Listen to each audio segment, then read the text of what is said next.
Welcome to Tips from Trestle. This podcast is dedicated to discussing the senior living industry with a unique focus on food, hospitality, and leadership. I'm your host, Aaron Fish. As a 25-year veteran of the hospitality industry, I've focused my work on creating exceptional experiences for the customers we serve.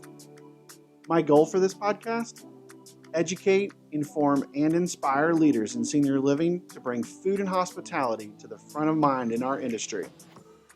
Let's bring the innovative and passionate spirit of hospitality to everything that we do for the residents, families, guests, and employees we serve each and every day. So what are we waiting for? Let's get to it.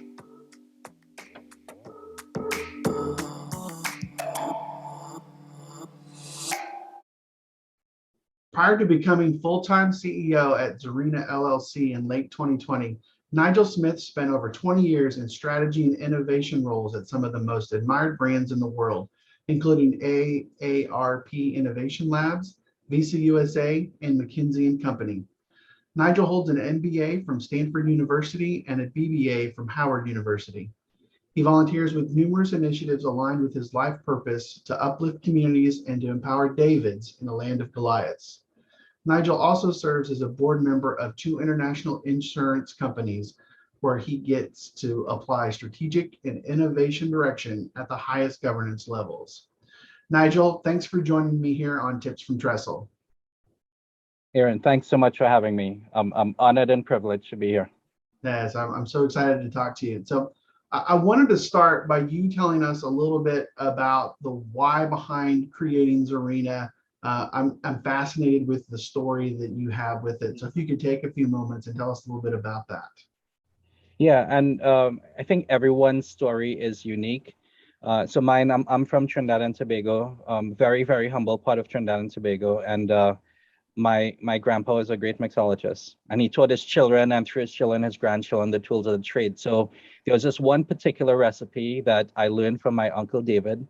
And I was that guy in business school at Stanford, driving around with an orange Home Depot bucket in the trunk of my Saturn, just leveling the playing field and having fun. Yeah. So fast forward many years, I started showing up to parties with this concoction, and along the way decided to take the alcohol out.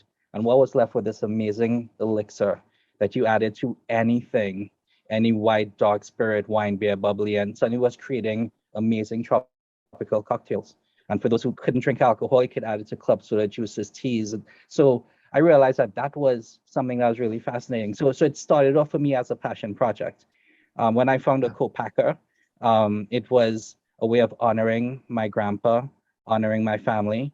I named the product after my 2 daughters, Zuri and Rena. Zuri is now 14, Rena's 9. Even the logo is the family, me, my wife, and my 2 kids. So everything about it was family. And I wanted to take this amazing, promising elixir to market to see what was there, throwing spaghetti on the wall. And what happened after that was just fascinating. I made a lot of early decisions that I think were key. So at the time I was with AARP, and I was just really smart to what's happening health-wise in the country. 1/3 of Americans with prediabetes, 6 million people over 40 with cardiovascular disease, and I can go on. And there are so many health disparities. Just in Texas, for example, there's a 20-year life expectancy gap. Just pick one part and go 5 miles away. And so there are so many things that was just like, if I'm creating a product named after my kids, it has to be as healthy as possible without compromising taste. So, right, it was like, it has to be all natural. It has to be pasteurized. It has to be gluten-free and sodium-free and all of that stuff. And at the time, there was a lot of pushback because it's like, wow, this is going to add to your costs. I'm like, I don't care. Like, this is real important. So to some extent, I was a little bit ahead of the curve. The next few years, it was a learning process, a learning journey with this proof of concept in markets. And right now, in 2020, October 2020, became full-time CEO and decided, let's see how far I can take this. So the past few months have been just mind-blowing for me. Just building national distribution relationships, getting into big box retail, getting a minority business certification, building an amazing team. And right now we're just ready to just take this as far as we can humanly take this. So that's the why. That's my story. Yeah, no, it's fascinating for me, and I can appreciate the entrepreneurial journey, because I've recently begun that myself, and I really appreciate the family ties. Obviously, it's a family, it's a family recipe, but to just continue to build upon that as you build out your brand, I think that's amazing. And when we initially spoke, one of the reasons I wanted to do this podcast with you was I think an opportunity in senior living food service, which is where I'm, the space I work in. I think beverage menus and how to create them is a huge opportunity for driving revenue. And a product like Zurena really kind of speaks to, how can we create a diverse beverage menu? How can we keep it with a minimum of training for staff? And I really think some of the experience you've had with Zurena can translate very well and easily over into the menuing space for senior living.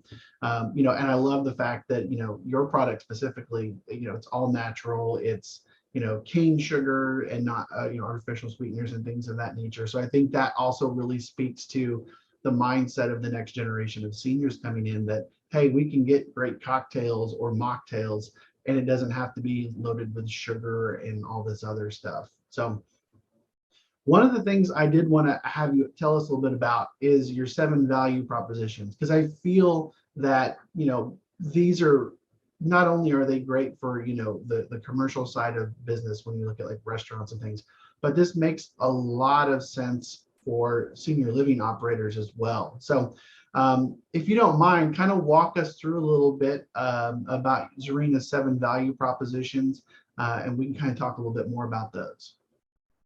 Absolutely. And and I think I mentioned before that what Zurena is, at its core, it's a universal mixer. You add this to anything, it creates an instant high quality tropical cocktail or mocktail in seconds. So when we were going through our proof of concept phase, we were able to get our product into several on-premise establishments, so places that serve beverages on their premises. And we realized there were 7 areas where we were creating unique differentiated value. So the first is just revenues, new menu items. The fact that you can mix Zurena with anything behind your bar. You can double your cocktail menu or your mocktail menu like instantly. The second is margins. You can mix Zurena with your lowest cost real products, and out comes a high quality cocktail or mocktail that you can upsell for a margin. Third is consistency, which is core to any on-premise establishment, right? The fact that you cannot mess up a recipe. So 1 part Tito's and 1.5 parts Zurena, and you have like the best Zurena meal, the best meal in the entire world.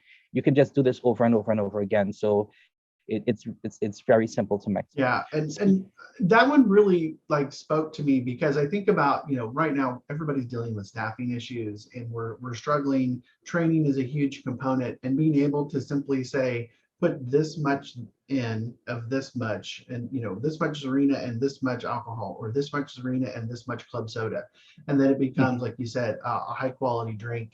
I think that becomes really important as we look at cross training staff. So I really think that one really hits home for me when we're looking at consistency. Yeah, absolutely. So the other ones are speed. Most consumers can make a drink in 1 to 3 minutes. If you're a professional bartender, 30 seconds or less. So think about happy hours, and if you're in a stadium and you have to turn stuff around really quickly, right? Mm-hmm. Prep time, pre-batching efficiencies.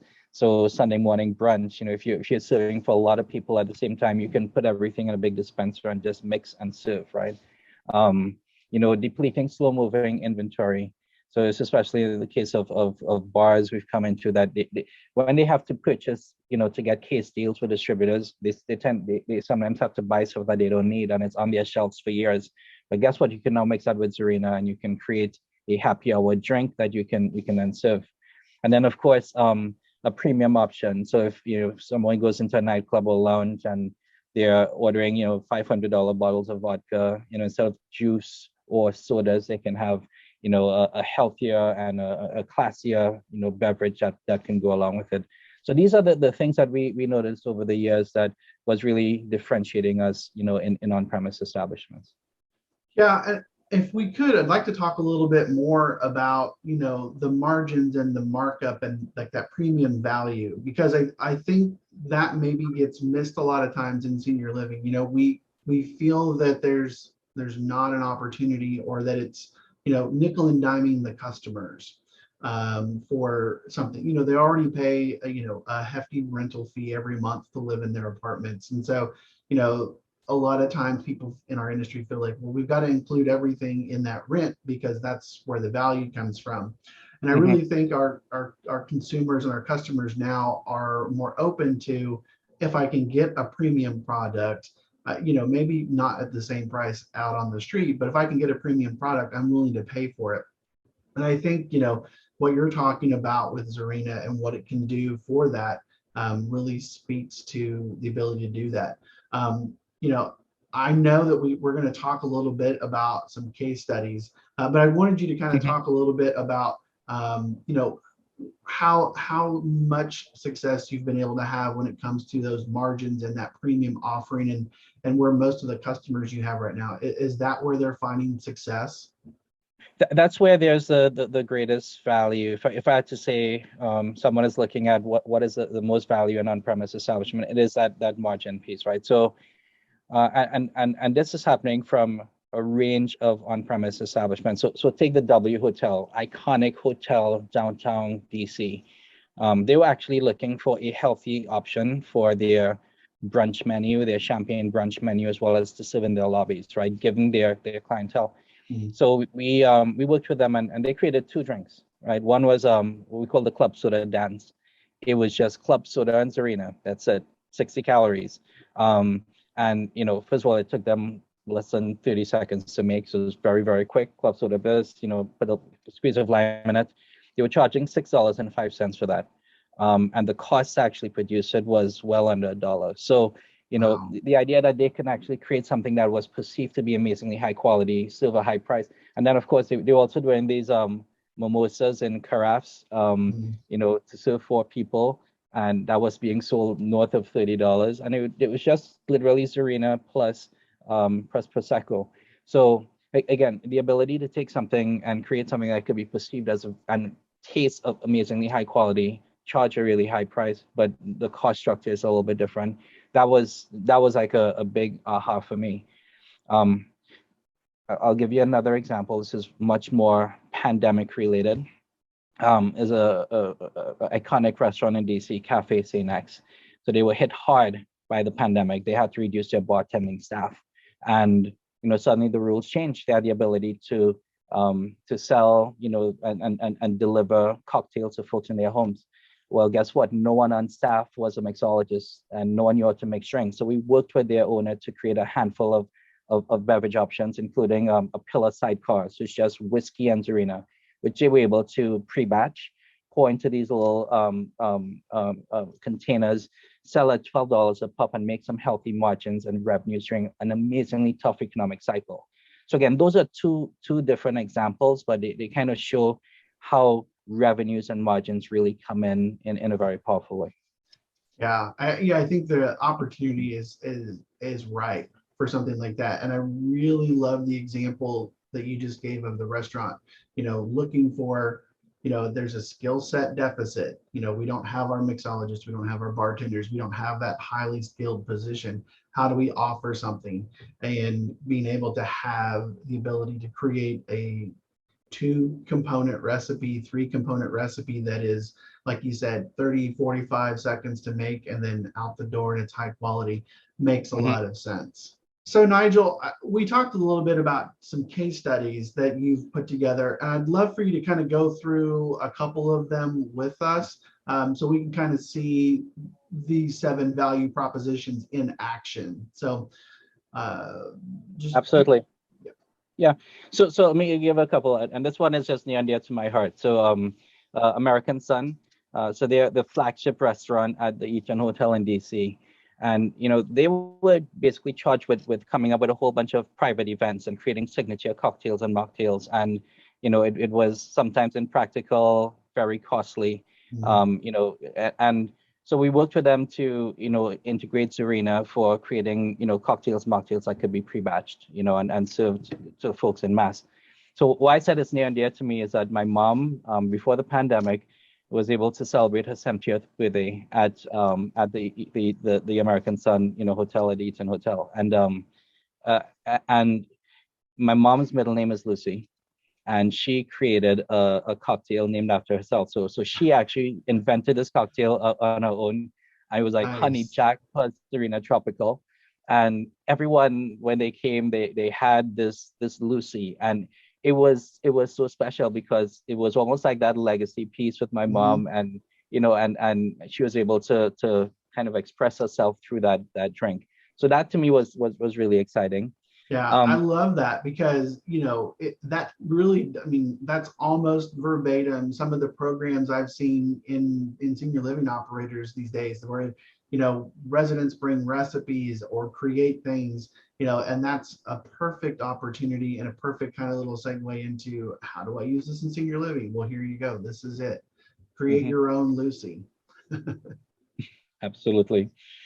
I'll just share one more one more example, and I think this is a cool one because it really gets to multiple ways of integrating Zurina. So there's this speakeasy, underground speakeasy, really cool. You get there and folks are dressed to kill, and there's long lines and everything.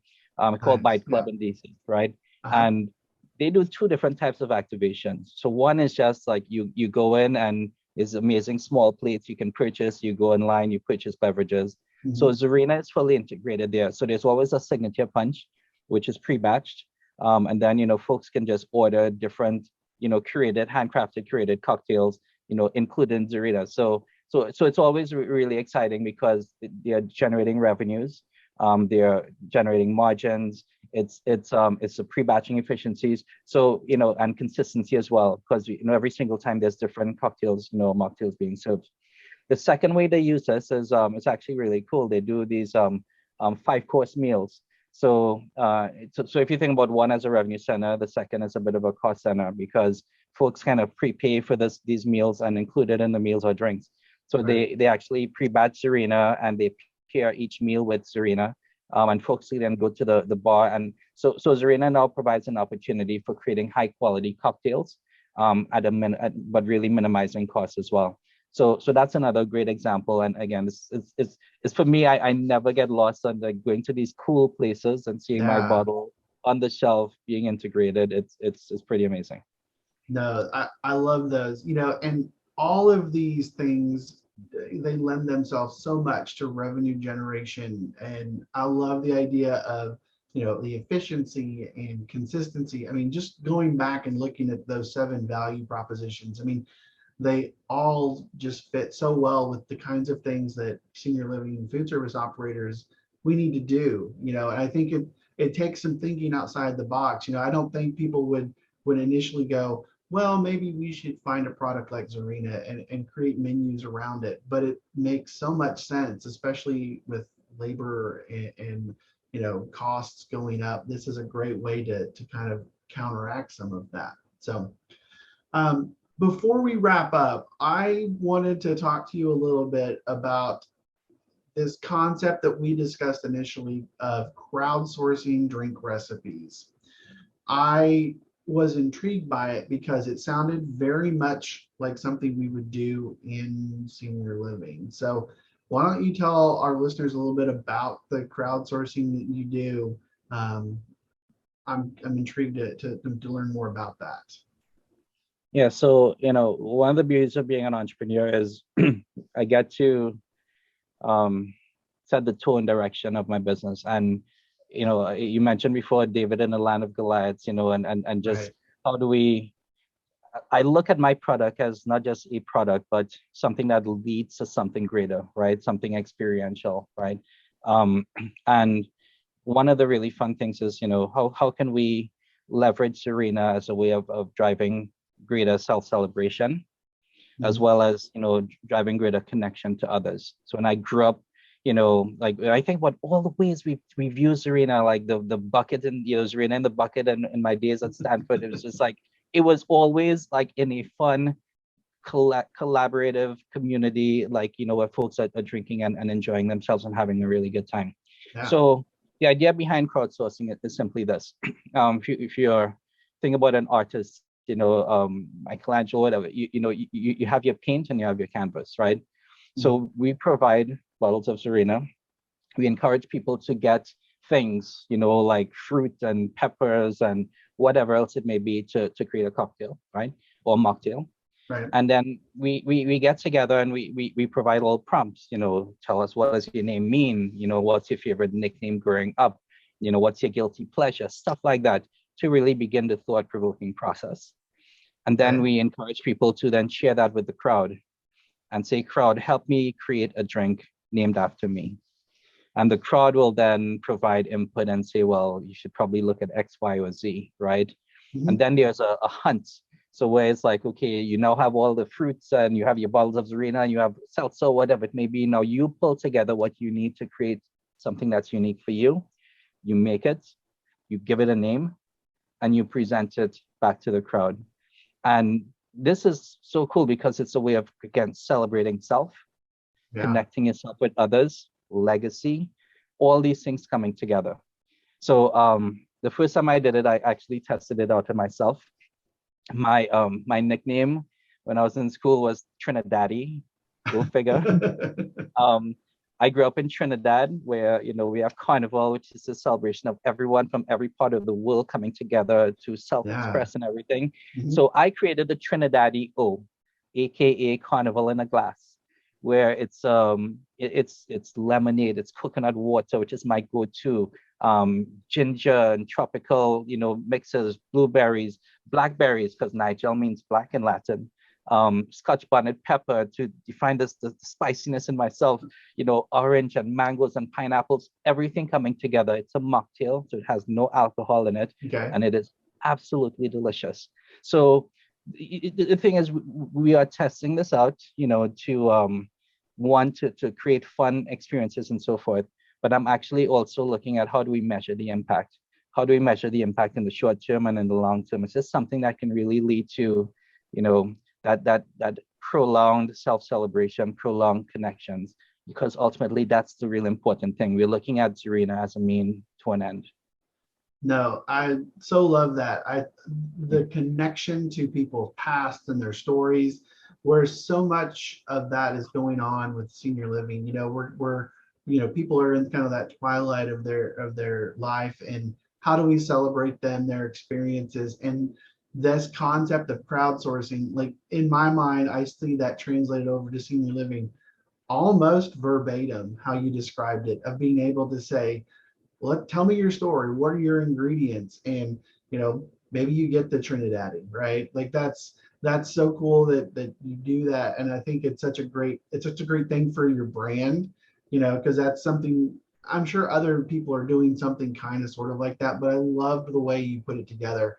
And I think it makes a lot of sense. And it's I'll say this, it's an idea that we could bring over to senior living that I think would translate super easy. It would be so much fun for that resident engagement. So I love it. I'm so glad you were able to share that. So and of course in the Smith family, whenever we have a gathering, there's the Lucy, there's the Trinidaddy O, so it's like, the drinks are flowing. I was gonna say you got a whole bar set up ready to go. Exactly.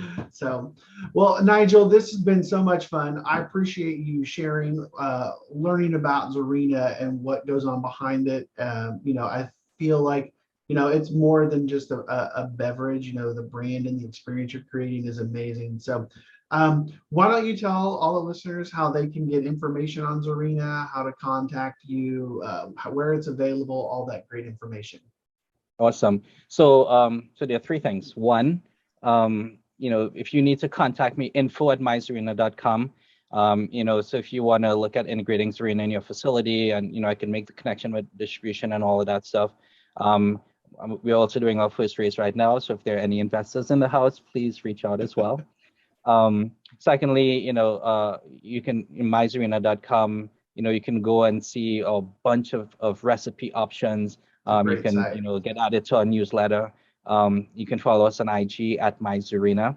And for those folks who are in Texas, drum rolls, we are getting rolled out into HEB, Very into select exciting. stores throughout Houston, San Antonio, Austin. So we should be there by early March. So go to our website. We will have all the information up there where you can actually find it, and hopefully it's going to be one near to you. So thank you for this opportunity. Nigel, yeah, no, absolutely. Thanks so much for joining me here on Tips from Trestle, and go out there and get some Zurena, everybody. It's a great product. Thanks, Great. Nigel. Thank you, Aaron. So there you have it, another one in the books. Thanks again, everybody, for listening. You can follow or direct message me on LinkedIn, where I'm always commenting and posting about food, hospitality, and leadership for the senior living industry. Or give me a follow on Twitter at AHFish or Instagram at AaronHFish. And check out my company, Trestle Hospitality Concepts, at www.trestlehospitalityconcepts.com. I'm your host, Aaron Fish, and this has been another episode of Tips from Trestle.